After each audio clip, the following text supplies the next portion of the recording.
It's so easy to fall into the trap of waiting for the New York Times to, give our people we like, give them the blessing so they will have all this validity and we can go to our friends and say, see, he's in the New York Times now, so shut up. But that's never going to happen. Not when you talk about race, not when you talk about conservative stuff. It just doesn't happen. So I don't know why so many people are so eager to wait for it. Not happening. But we don't have to wait around because there are so many terrific authors, so many people doing such great work that we don't have to worry about the New York Times. And one of the people doing great work right now, writing great books about race and black violence and white reaction and liberal reaction to it, is our guest here, Kent Breakey. Kent's the author of Johnny and Jamal, and he's got a new book coming out pretty soon we're going to talk about too. Kent, God, great to have you on. Great to be here, Colin. Yeah, it's been a long time coming. Appreciate the invitation. Now tell us about Johnny and Jamal. Where'd that name come from? Well, I think it's a catchy title. It kind of tells a story almost instantly, and especially with the cover. But it was the classic line by Obama after the unfortunate, tragic Charleston shooting. So yeah, just picked it up on there. And how did I come to write this book? I mean, let's talk about Johnny, the title for a second, sure. Just to remind people, because the President of the United States had a funeral, got up and reminded everybody that, that discrimination still exists because an employer will call Johnny, but he won't call Jamal. Yeah. Wow. So he politicized it. I mean, I don't even really like going there. It was such a tragic event. But, I mean, that's kind of been my criticism of Obama through his 8-year tenure, is that he seemed to pour petrol ever so gently and eloquently on the racial challenges in the states. And that's a classic example. So you decided to write a book about it. What was the first aha moment when this whole thing just popped into your head? You said, give me a pen, get me a paper, get me a process. I got to write this book. Is that how it happened? It's my third book. So I've been at this for a while, but the first two are markedly different. But I mean, I've kind of seen this problem evolving for many, many years, even decades. But I think Ferguson was a turning point, and also discovering your channel. I don't know how I came across it. I'm not even sure how long you've had your YouTube channel. Probably like 5 years now, Colin. Is it? Had it for a couple of years. Many channels over many years. A couple of books, the whole thing. I lost track.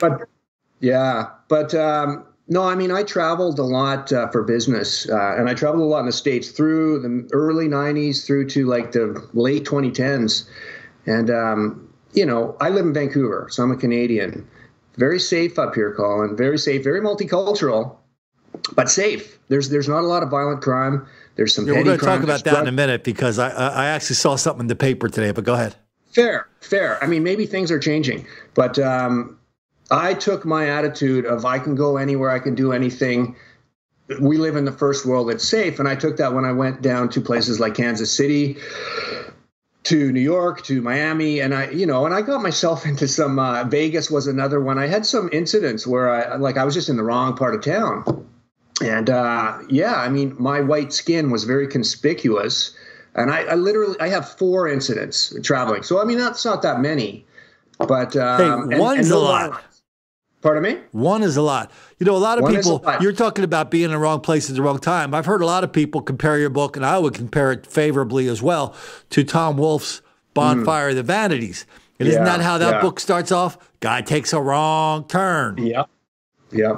I mean, and that's interesting, and because I know you're a fan of Tom Wolfe, and I am too. Bonfire of the Vanities is such a classic piece of fiction. I believe written in 1987, Colin. In 1987. Could have been yesterday. I mean, remember the classic line, they're looking for the great white defendant. Yeah. The great white defendant, that's who they're looking for, and they've got him. This guy who took a wrong turn, a mishap. What's he trying to do? He's trying to save his life to get out of there. And so good. I mean, and Tom Wolfe is incomparable. A Man in Full is another one that kind of explores not to the same depth, but it gets into the race stuff pretty deep. Of course, and don't forget, some of his shorter, earlier works, Mowing, the Flat Catchers. Yeah. This guy was, so anyway, so you're in that same vein of, truth-telling, but in a really interesting and penetrating way. A lot of people on this channel. I heard about the book, not just from you. I heard about it from a lot of people a lot of viewers on this channel. For example, the great Willie Shields, the talk show host. Willie Shields, radio talk show host. He was really excited about your book, the Johnny and Jamal, and the new one coming out. So, I was actually thinking about getting Willie on with us, but we'll do that some other time. But and I was reading, your reviews on Amazon are fantastic. So tell me, so what made you, the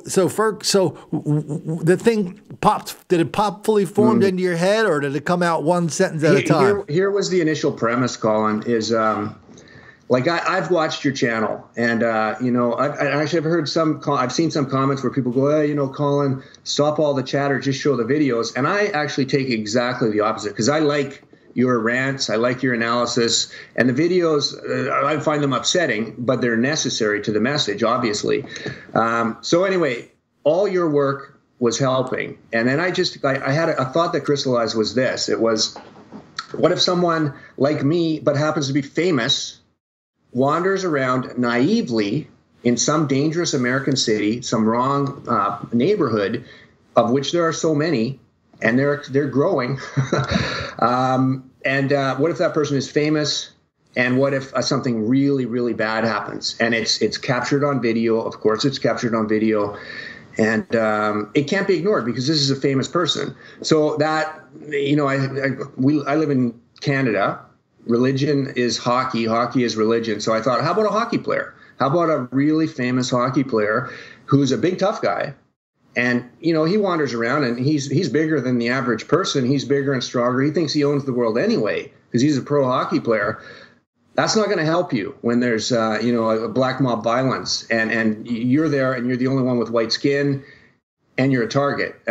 So that's kind of the premise. And that particular moment, that conflict, that happens early in the book. That happens early. And the rest of the book is essentially watching the fallout and watching the media spin it, and from an inside and an outside view, by the way. You see, you wander into different rooms via different characters. And I actually shot for a bit of hyperbole, Colin, and to make the reaction completely over the top. But now, as 2017 unfolded, there's no such thing as hyperbole anymore. Yeah, it's hard to do. Because the nonsense. I mean, you put on CNN, you put on Fox, and they're covering two different. They're not covering the same events. It's completely different. So media spin. I never fully realized the power of propaganda until 2017, until Trump started running. To be honest, I mean, if somebody bunks you over the head, that's one thing.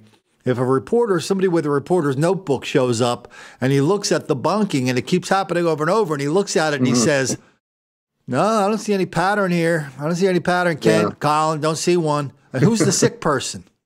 Yeah.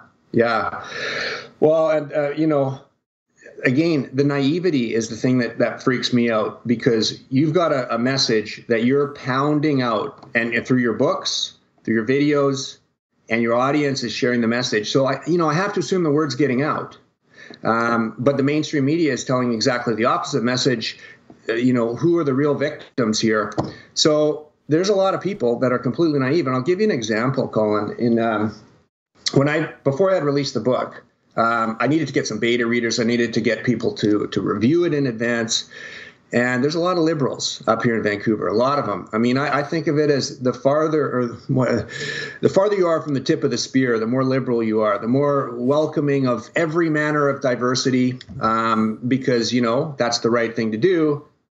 But it's not touching me, so why would I care anyway? Anyway, this particular individual read about a third of the book and said for her it was not a believable premise that a young white couple would be harassed by a mob of black youth. That for her, that would never happen in the world as she sees it. And I said, well, it's actually pretty common. Statistically, It's not going to happen every time, of course, but it's pretty common in the aggregate. And all you got to do is watch Colin's channel. And she knew about you, and she said, "Oh, that guy's in the R word and whatever." And I go, "Well, what about the videos? I don't care if you don't like Colin. I like you, Colin. What's so don't not worry." to like? I know. But she said they are one-offs, and that's what you and I have had this discussion. Like, when does a one-off become a pattern? Is it 10? Is it 100? Is it 1,000? You know what is the number? Give me a number. That's how many cases there are. I know. You know what, kid? There's a story in Vancouver today. I only read the headline. I don't know if it ended up in a murder or not. Somebody was setting up. It was definitely an assault. Somebody was setting up one of these, online transaction. Guy shows up to sell him a phone or a console or something. A couple of the fellas show up. Bing, bang, boom. Console's gone. Money's gone. Fella's gone. The guy from Vancouver sitting there going, "Hey, I didn't think that happened up here." Huh. No, I didn't think it did either. And, I've always said this, that, Vancouver, very multicultural. Like, I look back through my elementary school photos, multiracial, everybody's happy. It's a utopia, okay? It's the utopia that you hear about, but a lot of people in America are starting to believe it's not possible. A lot of people around the globe are starting to wonder if it's possible. But here's the thing. It has worked for us. There's not a lot of blacks in Vancouver. As far as I know, there's a 1% population, and the blacks that I interact with, one of my best friends is a black guy, and I'm telling you, Colin, he is like up here in terms of his morals, in terms of his abilities, his intelligence. Like so. I hear you use this phrase, and I really like it. It's like you take people as you find them, and that's what I try to do. But in terms of ideologies, in terms of, mass victimhood mentalities, I mean, you have to start like using mathematical models to say this is a problem. There's a problem with this group of people, and until we acknowledge this problem and name it and talk about it, everything we do, I hear you saying midnight basketball, pay more money out, do whatever. That's just adding fuel to the problem. It's making it worse. When white people, whenever or Asian, whenever we do the introspection thing, if we see one spark of racism there, we dial 911 and get a fire hose to put it out, right? Mm-hmm. But I've been there. I don't know if you've been there. I'm telling you that in the States, this is not a conversation black people are having with themselves. They're not turning their head. They're not lowering their voices. They're not using coded talk when they talk about race. They're saying it very plainly, and they're saying it on the media now. They say it on their own websites. They say it on Twitter and Facebook. And what they're saying is over and over and over again is black people just aren't that into us. Yeah. I mean, one of the phrases, again, from your channel, because, it was pretty inspirational for the book, by the way. Thanks. But it's not just the violence. It's the hostility. And I think about the incident I had it was in early 90s. Okay, early 90s. And I was I think it was Fort Lauderdale. It was somewhere in South Florida. And I was in a Holiday Inn. It was kind of gated. And I was bored. I had the night to myself. I was a lot younger. And I thought, I'm going to go out at least, and what did I end up? I said, I'm just going to go to McDonald's. Okay, there's a McDonald's. And I wandered in. And I'm glad somebody besides me doesn't have a life, but go ahead. Literally, I was like, whoa, because every single person, and the place was packed, every single person, worker and patron, was black. Every single person. I saw it instantly, and I was like, I almost turned around and walked out. I said, well, no, I can't do that. Just walk in, order. They were having fun with me at the till. They were going, what are you doing here? And they were eyeing me up, and I was scared. And I got my food, and then somewhere, I don't know if it was coincidence or just luck, but a big burly sheriff, white guy with a brim hat, he walked in. And I made sure he saw me, and I got out of there. And I mean, so that's pretty minor, and maybe that's fine. They were having fun with me. Fort Lauderdale is one of those places that has a very, very, very nasty black neighborhood. Yeah. Where I'm going here, Colin, is the hostility. And this, I go back to Obama and the, eloquently pouring fuel on the racial fires across 8 years. it's my belief, and I speculate that it's gotten so much worse from '08 to 2016 because it's not only the victimhood has gone up, but it's the entitled victimhood, and it's the demonization of people that are not people of color. You are wise beyond your years, Grasshopper. Yeah. Do you remember that famous speech Obama gave? I don't know if you saw that in 2004. Literally, it had the report at the Democratic National Convention. There's no red America. There's no blue America. There's just one America, United States of America. Mm-hmm. What happened to that guy? That guy he disappeared right after he got inaugurated. Yeah, yeah. No, I mean, it's complete identity politics now. I mean, that's the Democratic Party has nothing to offer but that, and their strategy seems to be, let's just bring more people in that are going to be guaranteed voters, and they don't have to be citizens even. So yeah, that's pretty scary. And I was a Trump supporter since day one, and I made that publicly clear to everybody. I took a lot of heat for that up here in Vancouver, I'll tell you. But I was still kind of surprised he won. I was hopeful, but I guess all those polls, that CNN was putting out telling me he wasn't going to win. I guess I started believing. I believed I liked Trump. I believed all the polls. Yeah. Yeah. So tell me about what kind of. So we heard the reaction from one of your liberal friends, your liberal readers, but I think you've probably gotten a lot of really good reaction, and people are really happy that somebody's finally taken a fictional. Fiction is so much more powerful than journalism. So. Well, I mean, you've written a handful of books yourself, and nonfiction. So I mean, I read nonfiction, but you're right because I love fiction. I mean, I'm a big Grisham guy. Yeah. I'm a big Tom Wolfe. I love Stephen King. Don't like Stephen King's politics. He's pretty left. I think Grisham's that way too. Okay, let me ask you a question. What's your favorite Stephen King book? Let's see. I'm going to go recent. I like the Kennedy book, 11/22/63. That was good, wasn't it? You know what? Stephen King. I was talking to a guy who makes a ton of money writing recently. I said, man, I read this book. I never really read books about writing, but I read this one. Somebody gave it to me. It's one of the best books I ever read. He goes, yeah, let me guess, Stephen King on writing, right? That's what it was. It's a great, I tell you what, people who like to write or aspire to it, just pick up one book, that's it. Yeah, no, the guy can write. I mean, I don't know if you know, he wrote 4 books. Like Carrie was his first published book, but it was his fourth book. He tells the story in that book on writing. He tells the story of his writing career and how he gone from here to here to here. And it's just a great inspirational story, as much as I don't care for the gentleman's personal life either. Yeah. Yeah. No, I mean, he can write. I don't know how many books. He's got 30 or 40 books, and, I've read most of them. He can crank it out. And he was pretty, as far as I know, did you read Mr. Mercedes? No. Do you know the premise? No.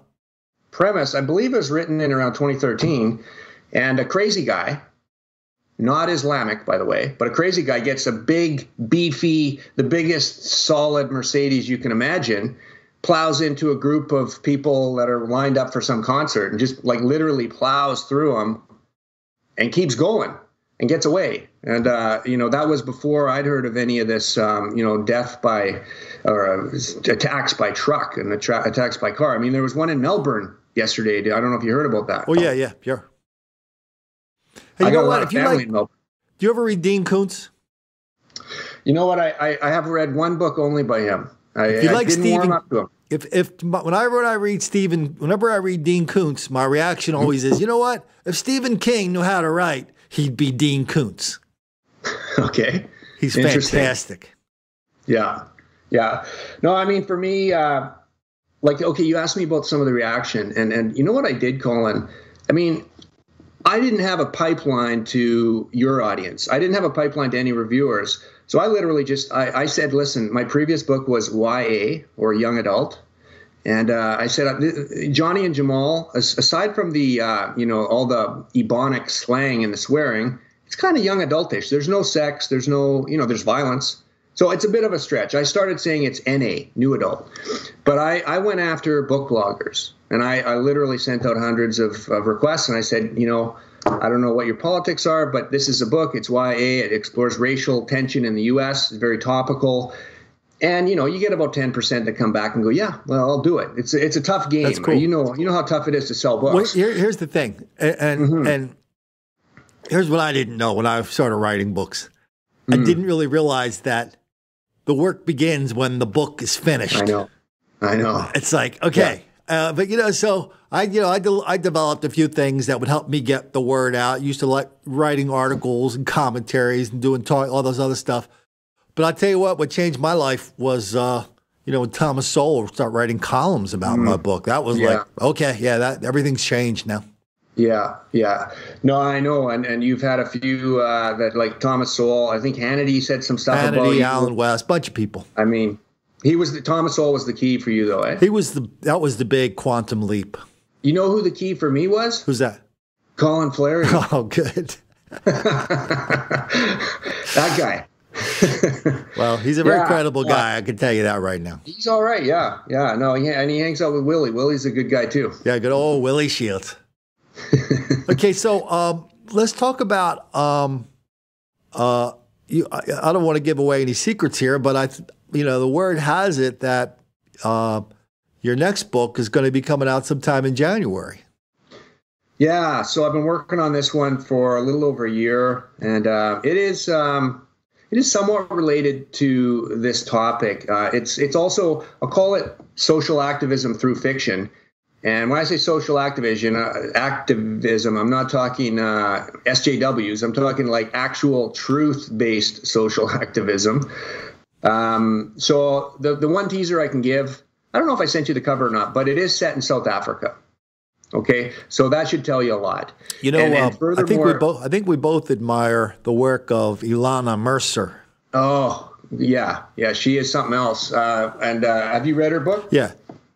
And when you read her book or talk to her, and we could do stuff on South Africa every minute of every day, but to me the great message of South Africa is the world has turned its back on South Africa because they think white people deserve whatever they get, and they're getting it down there. Does your book touch on anything? It must touch on something like that. Well, I mean, that's the essence of it. Colin, it spans, I'm going to give away more than I really plan to, but it spans 4 to 5 decades. Like it spans, nice. It's pre-apartheid, it's transformation, it's ANC rule.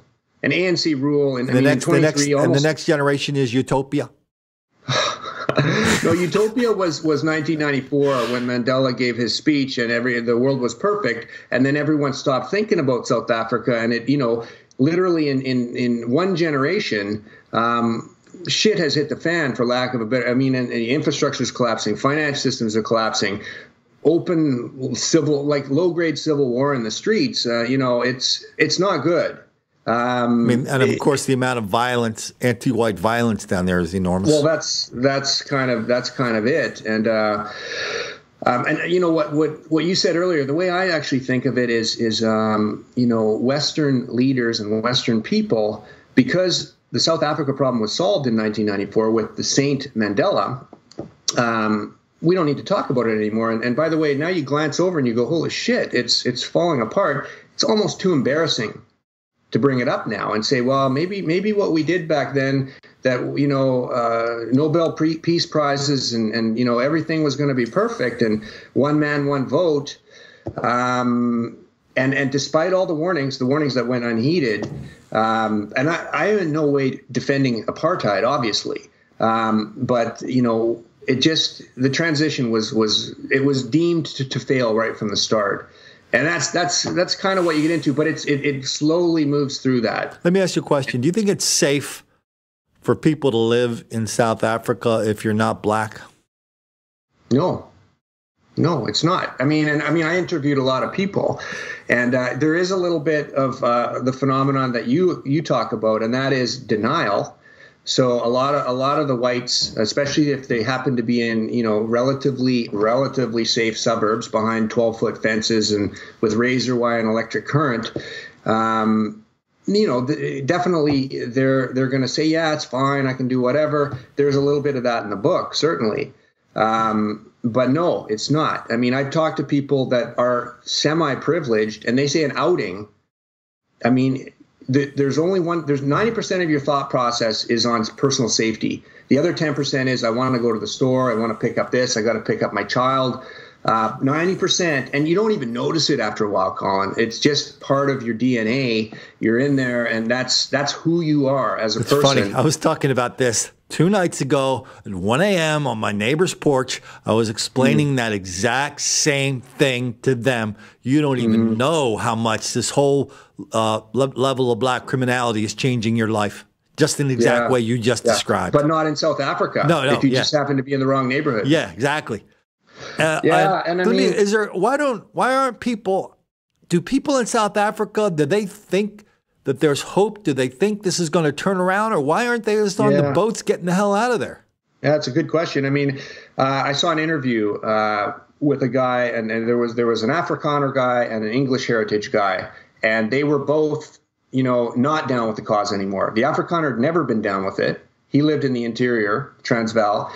The English guy was in Cape Town, and he was a liberal up until about a year ago. And it's unraveling, Colin. It seems to be unraveling. Anyway, he was attacked, and he was violently assaulted.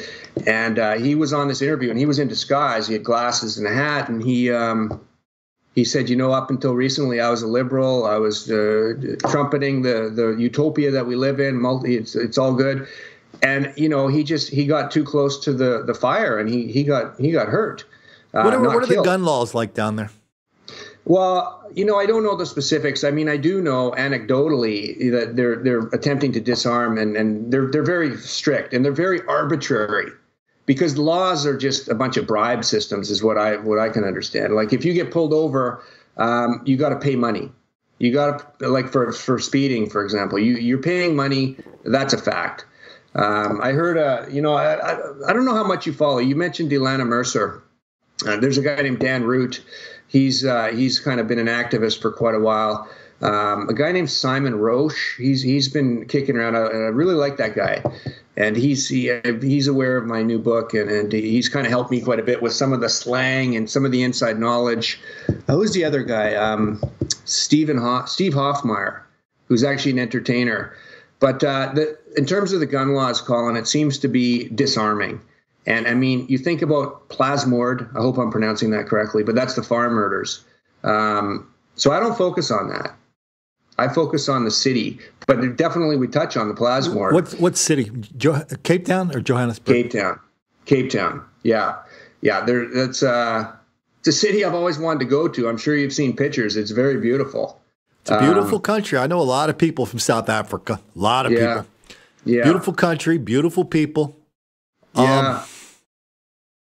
Yeah. So I don't know what, I just sit here and shake my head. But here's something, Colin. Like, people that turn a blind eye to problems in North America or in South Africa or anywhere in the world, who turn a blind eye and then would look at someone like you or someone like me who's writing these books and say, you're a racist for noticing that. And my thing is, they're racist for noticing it and turning a blind eye and pretending everything is okay, because that to me is the height of racism. I don't use that word racist. I know it's meaningless now. I don't use it because, as soon as you use it, one of the lefties is going to deflect you and get you into a conversation about what that word means. So I just say racial hostility, racial violence, racial this. Yeah. I don't like giving these guys a way out of the facts. It's like, no, we're going to stick on what just happened here. Mm-hmm. We'll do the semantic thing later, like 100 years from now. Thanks.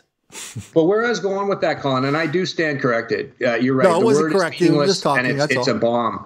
But solutions. Because I know one of your mantras is, I don't do solutions. I see something, I show it, and I talk about it, and I don't do solutions. I don't do causes. And I remember when I talked to you, April of 2016, when I phoned you up and I said, hey, Colin, I got this new book. I think it's kind of in line with the work you're doing. And by the way, you're a character in it. And by the way, I've got solutions. And you laughed at me on the phone. And and I said, no, I'm serious. I do. And at least not me, but a character in the book presents solutions. And you said, okay, what are they? And really, just to cut, like, the 30-second summary is, it's truth. It's truth, and and again, you've said this many, many times. You're only as sick as your secrets. That's the human being. Society is the same thing.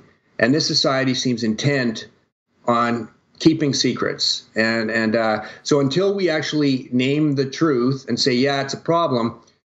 For example, the NFL, the kneelers, they're like, oh, they're not protesting the flag. They're protesting police brutality. They're protesting a false narrative if that's the truth. Yeah, I mean, so that's the thing that bugs me. Yeah. I don't care if it's the flag. I don't care if it's bullshit right from the start. And it's nonsense.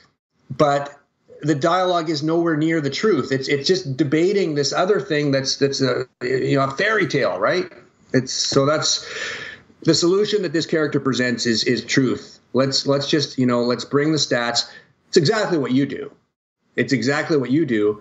And I've seen comments, and I think I've even said to you in the past, I don't know why Fox doesn't pick you up and doesn't say, you know what, Colin's been covering this for 5 years, and I think he's onto something. Why this fear of the truth? We're not. That's a good question, isn't it? Mm-hmm. That's the best question I've heard in a long time. Yeah. Why is it? I mean, I'll tell you one reason is because the industry, it's not the civil rights movement anymore. It's become the industry. It has for a long time. Yeah. So there's an industry that depends on these lies, and it's not a small industry. It's a very big industry that a lot of people make their living off. Not to mention a lot of people make their living off government handouts and, all the racial quotas in universities, so much. So to unravel it, it won't happen overnight, but it's got to be a slow and steady process. There's no doubt that after 8 years of Obama, I still don't think people fully realize how for 8 years, we saw everything through the lens of race. Everything was about race to them. The EPA, the Justice Department, the military, blah, blah, blah. Changed the country. Everything. And so, I see Trump starting to pull a few weeds out of the garden, starting to stop that, reverse a few things, Department of Education, Department of Justice. So fingers crossed. Yeah. And it's a painful process. I mean, the level of attack, people complain about Trump and they go, and I say, listen, I know you don't like him. You think he lies, he exaggerates, he's showy, whatever. He's right about all the big things. And I can get actual agreement from a lot of people on that. And the thing is, I don't think a regular politician who's all diplomatic, and I don't think he could steamroll 16 Republican candidates the way he did, just step over guys like Jeb Bush and tell Hillary to her face in a national debate, you should be locked up or you should be in jail or whatever. It's brilliant. He's a once in a generation force of nature. I'm with you on that, big man. It's unbelievable. I've said this. I don't have a fear of saying that publicly. And I do have a fear, in this conversation, by the way, Colin, I kind of weigh my words a little bit because it's toxic. There's landmines everywhere, right? We all got to live our lives and carry on. And that's partly the fear, what is everyone scared of? It's the attacks that will come if you do start telling the truth. Well, in my own life, I built the little wall around my own life. So there's nobody from HR is going to be tapping me on the shoulder saying, come on down to our office. No. Right. That's not happening. So I got, and when people talk to me, I just had a phone conversation with somebody a couple hours ago. I said, listen, whatever you want to do, if you ever want to quit your job, just go quit. Just go give your boss the finger. But don't do it. Don't get fired because of this. Yeah. There's lots of, what you're doing to me is such an inspiration because you're really showing that how many different ways people can do. Everybody wants to know, what can I do? Well, you can write a book. You can speak out on some level like you're doing. And that's fantastic. I promised Willie we'd mention his book too, Exit 13A. So a great book. And he tells the truth. I'm a little frightened when I get on a plane after reading that book. We'll have to get him to start his next book, but he's been too busy screwing off to write his next book. so I was sensitive to that topic you just mentioned, by the way, very sensitive, because, I'm not independently wealthy. Not many people are. But again, remember I said I went to the book bloggers, and by the way, they're overwhelmingly liberal, just like people in Hollywood, just like actors, just like anyone in the arts. They tend to be liberal because liberal seems like that's the utopia. Why would I not be? But they're not very close to the reality on the street. I don't know if anybody goes to a book club that's not a lovely lady. I know. So, but here's my point: is I put this book, and the book is structured in such a way that it's not coming out and it's actually leading up to it, and it's presenting these ultimately victims, which are the white Canadian. They're the victims, presenting them in a very sympathetic light, a very realistic light. They wander into the wrong neighborhood. So as a liberal, you go, that's wrong. That's wrong what happened. And I challenge anyone to look at anything in that book and say that's not realistic. Of course, I mentioned that one reviewer that said, I don't believe that's a realistic premise, but I can show you 100 videos that go against what her opinion is. There's a lot of people in hospitals that would disagree with that. Yeah. So, I don't know what the solution is, but it does start with truth. And the caveat to that is no matter what I say, no matter what you say, we don't live in the MLK world where we're judged by the content of character, but the color and not the color of skin. So what we really need is a critical mass of people like Larry Elder, like your buddy, Jesse Lee Peterson.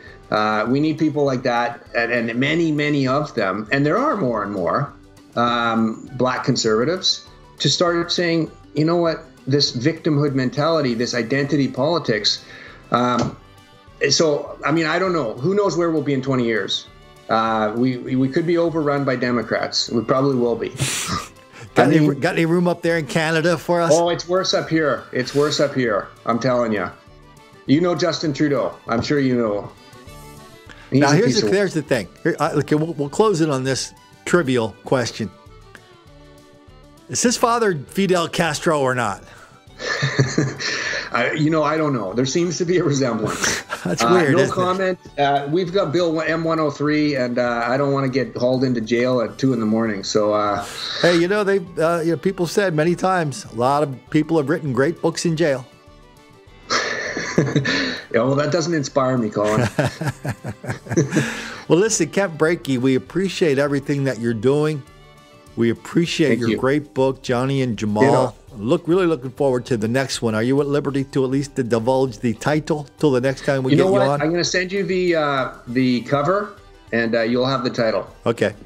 All right. You'll have the title, and I'll let you know the meaning of the title, because there's some embedded meaning there as well. Okay. So then we'll look forward to getting you back. As soon as that comes out, we'll look forward to getting you back on then. How's that sound? Awesome, man. So we'll talk to you soon. Okay. Congratulations on your book, and we'll talk to you soon.